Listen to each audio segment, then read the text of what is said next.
और सुख जिंदगी में आते जाते रहते हैं। कोई पता नहीं कि कब खुशियों भरी जिंदगी दुखों में बदल जाए, इसलिए हमेशा अपनी खुशियों की कद्र करें।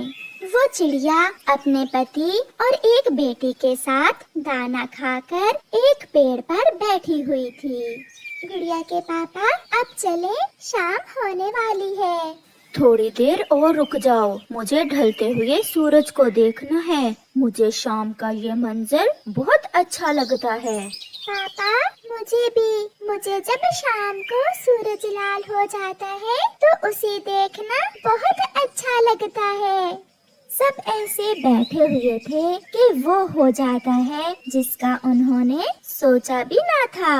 एक पत्थर गोली की तरह आता है और पापा चिड़िया के सीने में लगता है। पापा चिड़िया दूसरी सांस तक नहीं लेता और वहीं मर जाता है।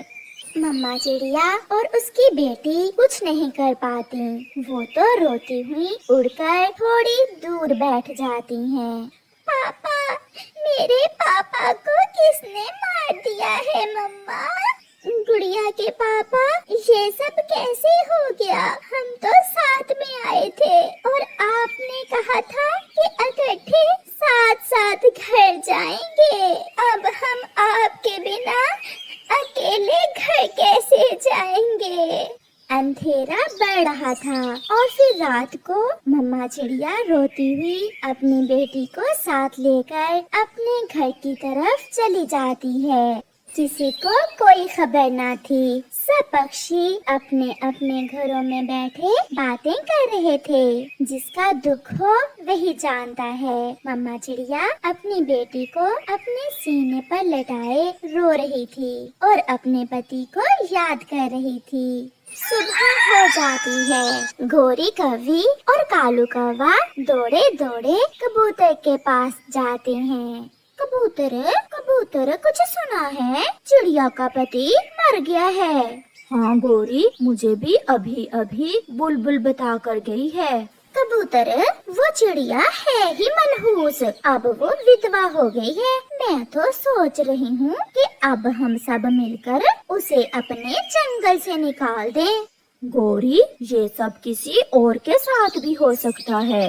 नहीं कबूतर, तुम नहीं जानते, ऐसे मनहूस पक्षियों की वजह से जंगल के दूसरे पक्षी भी मुसीबत में फंस सकते हैं। उसे यहाँ से निकाल देने में ही बेहतरी है। मम्मा चिड़िया और उसकी बेटी भोजन लेने जाने ही वाली थी।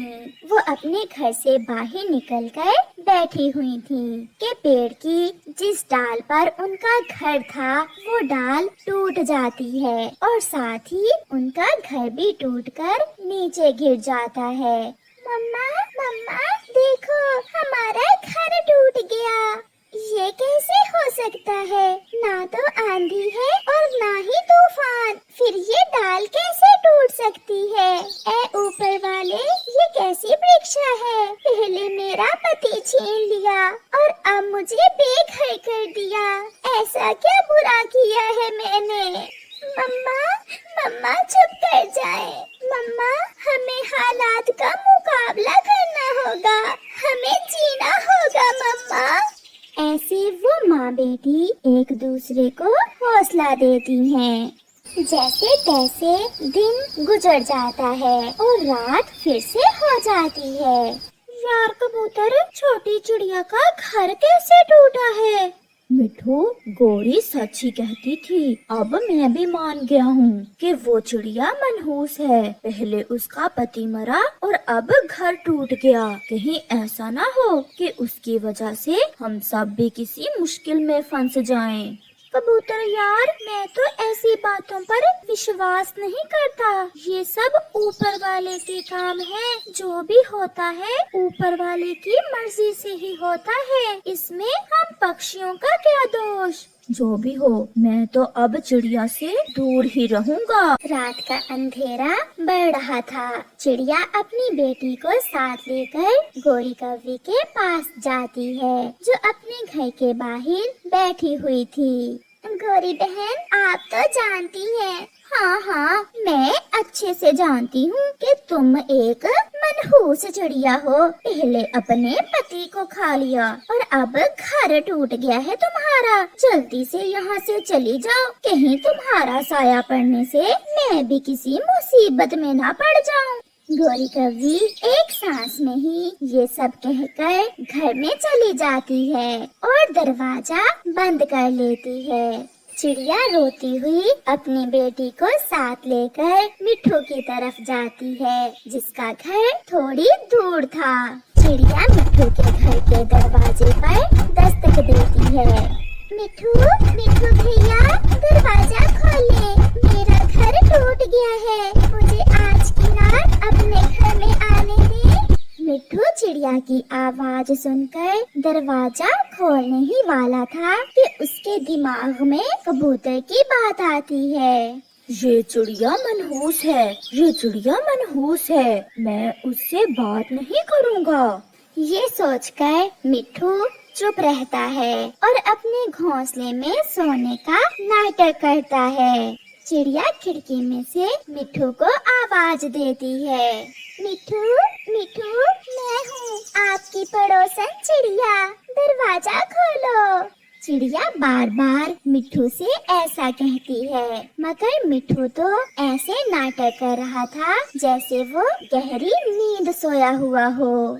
शायद मिट्ठू गहरी नींद सोया हुआ है।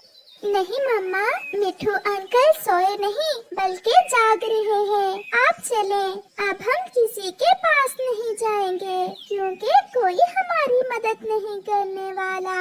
आपके लिए मैं और मेरे लिए आप ही काफी हैं मम्मा। फिर वो माँ बेटी वहाँ से भी चली जाती हैं। वो माँ बेटी उड़ती हुई दूर निकल जाती हैं। वो दोनों माँ बेटी सारी रात उड़ती हैं। उन्हें ये तो नहीं पता था कि वो किस दिशा में जा रही हैं, मगर फिर भी वो उड़ती हैं। शायद वो उस जंगल से बहुत दूर चली जाना चाहती थी। उनका दिल टूट चुका था। सुबह होने के करीब थी जब वो माँ बेटी सागर वाले जंगल में पहुँच जाती हैं। वो थकी हुई थी। वो एक नारियल के पेड़ पर बैठ जाती है। सागर की दूसरी ओर से सूरज आहिस्ता आहिस्ता से ऊपर आ रहा था, जिसे वो माँ बेटी बैठे गौर से देखे जा रही थी। फिर गुड़िया खामोशी तोड़ती है। मम्मा, हम नया घर बनाएंगे। मम्मा, आप सब भूल जाएं, यही समझे कि उस जंगल में हमारा कोई था ही नहीं। हाँ बेटी, मैं भी सब भूल जाना चाहती हूँ। ऐसा कहते हुए मम्मा चिड़िया अपनी बेटी को गले से लगा लेती है। छमछम चाचा जो उस जंगल में बढ़ई का काम करता था, वो अंधेरे ही सागर में बहकर आई हुई लकड़ियाँ लेने आता है। छमछम चाचा मम्मा चिड़िया और उसकी बेटी को नारियल के पेड़ पर बैठी हुई देखकर वहाँ आता है। आप दोनों इस जंगल से नहीं हैं, कहाँ से आई हैं आप? मम्मा चिड़िया रोती हुई छमछम चाचा को सारी बात बताती है।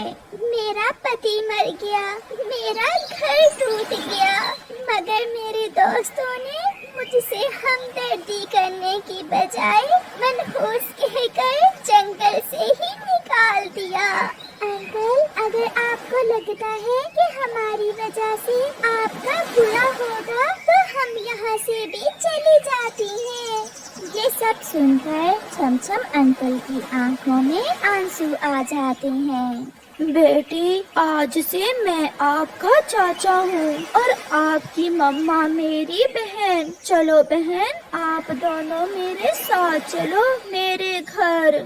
छमछम चाचा गुड़िया और उसकी मम्मा को अपने साथ ले जाता है और फिर उन दोनों को अपने घर में अपने साथ रख लेता है। गुड़िया छमछम चाचा के साथ काम में मदद करवाती और मम्मा चिड़िया सबके लिए दाना लाती। और फिर धीरे धीरे मम्मा चिड़िया और गुड़िया सारे पुराने दुख भूल जाती हैं और एक नई और खुशियों भरे जीवन की शुरुआत करती हैं। प्यारे दोस्तों, जो किसी के साथ हो कल आपके साथ भी हो सकता है। अगर किसी की मदद ना कर सको तो उसे इतना दुख भी ना दो। आप